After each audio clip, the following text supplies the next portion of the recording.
Vertical play is one of the most important aspects of Siege, and choosing an operator to help you get this job done can be difficult. So today I'll be comparing Buck and Sledge in 4 key categories to help you choose the operator that is right for you. The 4 categories I'll be rating them in are gadget, loadout, secondary gadget, and then versatility. Then at the end of the video, I'll be adding up their scores to come to a verdict, so make sure you watch till the end to find out who is better for your lineup. To start off my comparison today, I'll be talking about Sledge. For his gadget, he comes equipped with a sledgehammer. This allows him to destroy soft surfaces or hard utility. You can use it to open up castle barricades, destroy evil eyes, open holes in a soft wall, destroy soft floors, and plenty more. With his gadget being able to accomplish so much, it gives him some real utility. But his sledgehammer is mainly used to play vertically. This means that as Sledge, your main job is to go above and make holes in the floor above the bomb site. The main reason why this is important is because it will force the defenders out of common angles and into the open. It also forces the defenders in the bomb site to have to worry about a ton of different angles, which can allow your teammates to take gunfights against unsuspecting anchors. Another huge aspect of Sledge's hammer is that it goes uncountered. Obviously, it's a sledgehammer. The only way defenders can stop him from getting utility out of his sledgehammer is to eliminate him before he can use it. This is huge for Sledge because having no counters is a rarity when it comes to a gadget in Siege. So taking all of this in mind, I'll be giving his gadget a 10 out of 10. I don't think a gadget can get much better than what Sledge provides with the sledgehammer. Now to discuss his loadout. Sledge has access to the L85A2 assault rifle and the M590A1 shotgun as primary options, and the P226 pistol as his secondary option. The L85 is the most consistent and beginner-friendly assault rifle in the game. It has good damage, solid fire rate, and low recoil.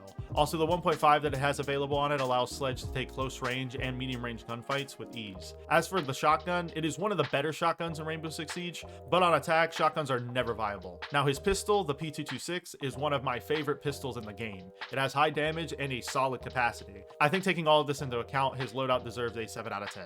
One of his primary weapons is insanely good, but the rest of his loadout is lackluster. Now to discuss his secondary gadgets, which is one of the strongest aspects of Sledge. He has the option between frag grenades, flashbangs, or EMP impacts, all 3 of them being extremely good options. Frag grenades can allow Sledge to get some free kills through his vertical holes and can allow him to clear hard utility.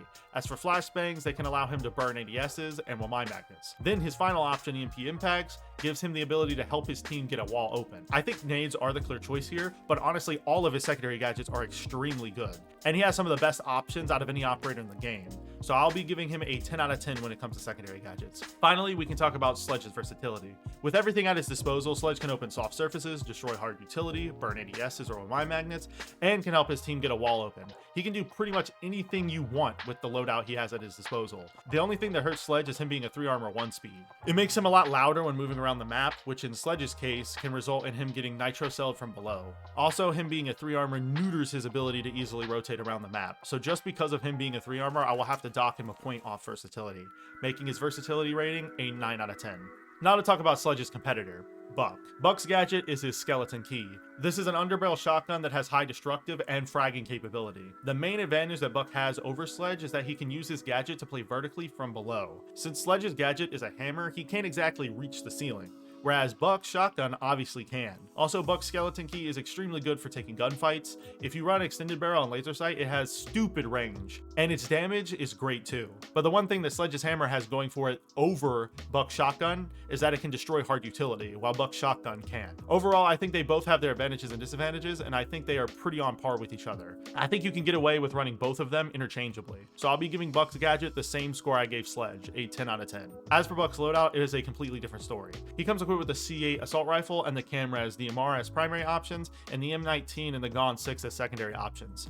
The C8 assault rifle is extremely good. It has good damage, a high fire rate, and controllable recoil. It can be a little tricky to control if you're newer to the game, but you'll get used to it if you play him more. Also, it has a 1.5x just like Sledge, which is one of the best sights in the game in my opinion. It allows you to take gunfights from nearly any range, and it works well with his underbarrel shotgun. As for the Camras, it isn't great. It has a really bad damage drop off for a DMR, and I've always felt like it limits how fast you can shoot it. I'm really not a big fan of it, and I think you should be running the C8 almost every round. His secondaries are great though. The M19 has solid damage and a good capacity. The Gon 6 is a little bit of a different story though. If you don't know, the Gon 6 is a hand cannon that shoots explosive projectiles that can destroy hard utility. They're mainly useful for clearing things like deployable shields, castle barricades, and Meister cameras. His secondary gadgets are also able to complement this well, which I'll get into later. So overall, I'll be giving his loadout a 9 out of 10. I think the only weak aspect of it is that his other primary option, the Camras, is utterly basically useless. As for his secondary gadgets, Buck has the choice between flashbangs and the hard breach charge. Both of these are extremely good on Buck specifically. His hard breach charges allow him to open any reinforced hatch that the team may need to deal with while he's already playing vertically. As for the flashbangs, they allow him to burn ADSs so that he can use his Gon 6 that I mentioned earlier. His secondary gadgets meshing so well with everything in his kit is what makes them so strong, and that's why I'll be giving him a 10 out of 10 in the secondary gadget category. Same as Sledge. Now to talk about Buck's versatility. Just like Sledge, Buck can pretty much do it all. His shotgun acts as a third weapon in his kit, as well as allowing him to play vertically. On top of that, his secondary gadgets can allow him to deal with pretty much anything the defenders may throw at him. Also, a huge advantage that Buck has over Sledge is that Buck is a 2 armor, which allows him to rotate much quicker and quieter than Sledge. I think taking everything that Buck has into account, Buck deserves a 10 out of 10 in the versatility category, 1 point higher than Sledge. Now to answer the question you clicked on the video for.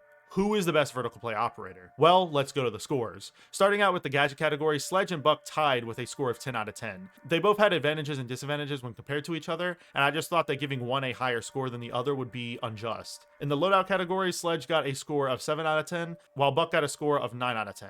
As for his secondary gadget category, Sledge and Buck tied once again with a score of 10 out of 10. They both have secondary gadgets that complement the rest of their kit exceptionally well, so having a tie made the most sense here. Finally, in the versatility category, Sledge got a score of 9 out of 10, while Buck got a score of 10 out of 10.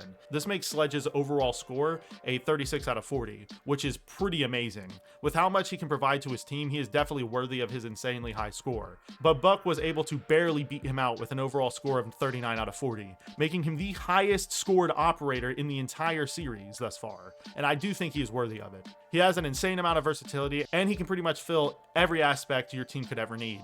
His shotgun alone can open walls, play vertically, and kill defenders from a surprising range. As always, this video is strictly my opinion, and if you disagree, feel free to leave your opinion in the comments down below. If you enjoyed today's video, I make Siege content just like this twice a week, so go subscribe to the channel and follow me on Twitter if you don't want to miss the next upload. If you want to watch another video just like this one, a video will be popping up on your screen right now of me comparing Ashe and Zofia. I'll see you next time, friends, and peace.